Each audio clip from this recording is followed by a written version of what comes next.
toujours voulu lier la connaissance scientifique et le développement durable pour faire passer un peu le message que sans connaissance scientifique, on ne peut pas vraiment faire face aux enjeux de notre futur et de notre monde qui est tellement compliqué, tellement interconnecté. C'est aussi un encouragement pour tous les jeunes de s'intéresser aux disciplines scientifiques, quelles qu'elles soient, parce qu'il y a une place pour tout le monde pour contribuer à l'avenir de notre Terre et veiller qu'elle reste maîtrisable. C'est plutôt les flashs de génie, où qu'elles s'y manifestent, il faut les reconnaître et les valoriser.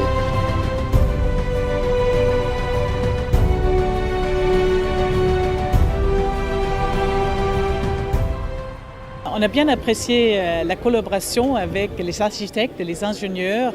C'était vraiment un travail en équipe.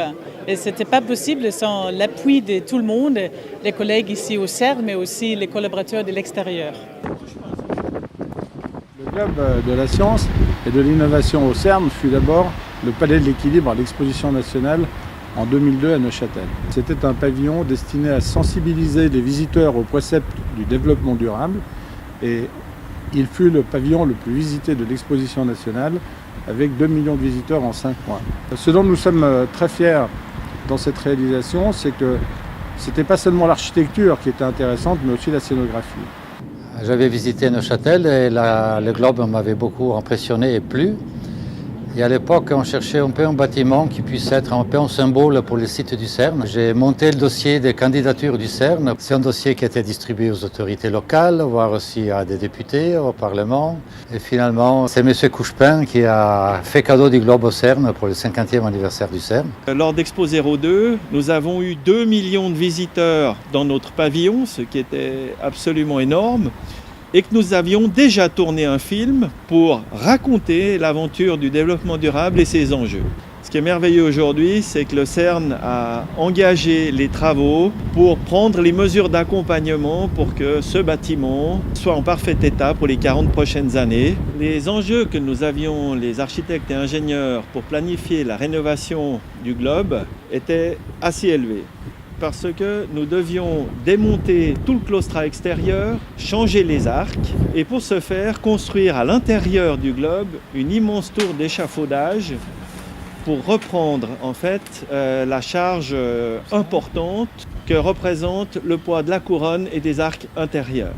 Les moments les plus forts au cours de cette expérience ont sans doute été lorsqu'on a pu vériner l'ensemble du vortex, donc lui appliquer cette poussée verticale afin de pouvoir libérer les assemblages pour pouvoir commencer le démontage des arcs. Ça demande d'avoir beaucoup de connaissances au niveau de la technologie du bois actuelle. Il a fallu engendrer une poussée de l'ordre de 470 tonnes pour pouvoir soulever la structure d'environ 65 mm qui a permis justement de libérer les arcs pour pouvoir les déposer. Et ça, c'était vraiment un challenge au niveau statique et ingénierie.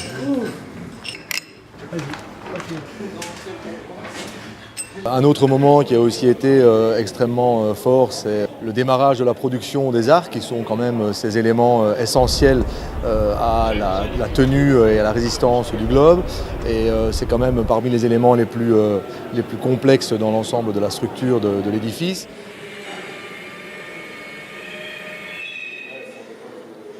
C'était un ouvrage déjà très complexe en 2001 et puis qu'on est reparti dans cette aventure en 2016 avec la même complexité, avec la volonté de construire quelque chose de durable en collaboration avec l'architecte et l'ingénieur.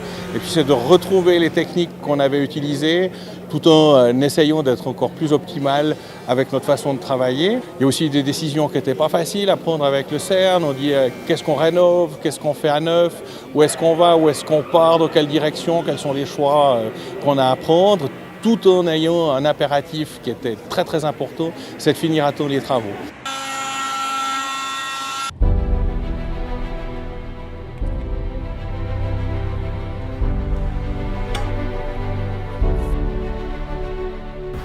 Cette opération a permis de prendre des mesures d'accompagnement qui vont protéger le bois contre les intempéries et notamment contre l'eau et en même temps lui donner le lustre qu'il avait au départ.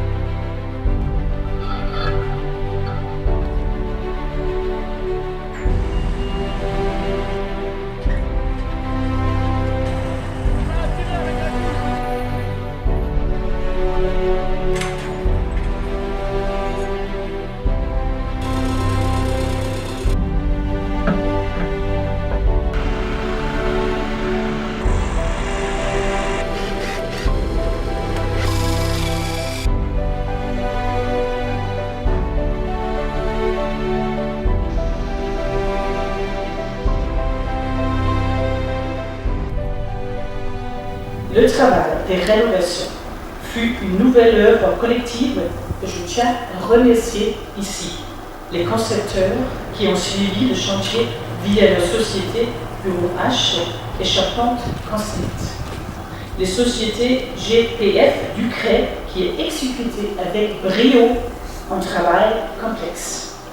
Tous nos collègues, je ne pourrais citer tout le monde tant ils sont nombreux, mais je voudrais tout de même rendre hommage à Frédéric Magnin pour sa supervision des travaux et à Amaya Martinez Garcia qui assurait la responsabilité de ce chantier avec maîtrise et vigilance.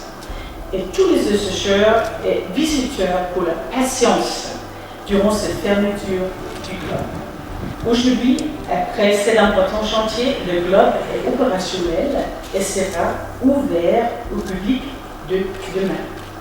Merci infiniment à vous tous. Alors aujourd'hui c'est un grand jour étant donné qu'on a pu procéder à la réouverture du globe dans les délais qui avaient été fixés il y a déjà plus de 18 mois. Ça a été une magnifique aventure, un travail collectif remarquable. Je remercie tout particulièrement l'entreprise des travaux, le bureau d'études, le bureau d'architectes et tous les collaborateurs du CERN qui ont véritablement fait en sorte que ce chantier soit une réussite. Le bureau a participé sur plus de 17 ans sur ce projet. Ça a été un emblème pour la Confédération, c'est aujourd'hui un emblème pour le CERN, mais c'est un emblème pour Charpente Concept aujourd'hui et une chance dès le départ que la Confédération nous ait fait confiance et une chance aujourd'hui que le CERN poursuive cette confiance à notre égard et nous ait confié les travaux de réhabilitation sur le long terme. Et maintenant que tout est terminé, c'est pour moi une grande satisfaction et qu'il a été possible de le rénover très bien, avec beaucoup de compétences et de savoir-faire, et de les rendre durables pour les prochains 50 ans, j'espère. Voilà.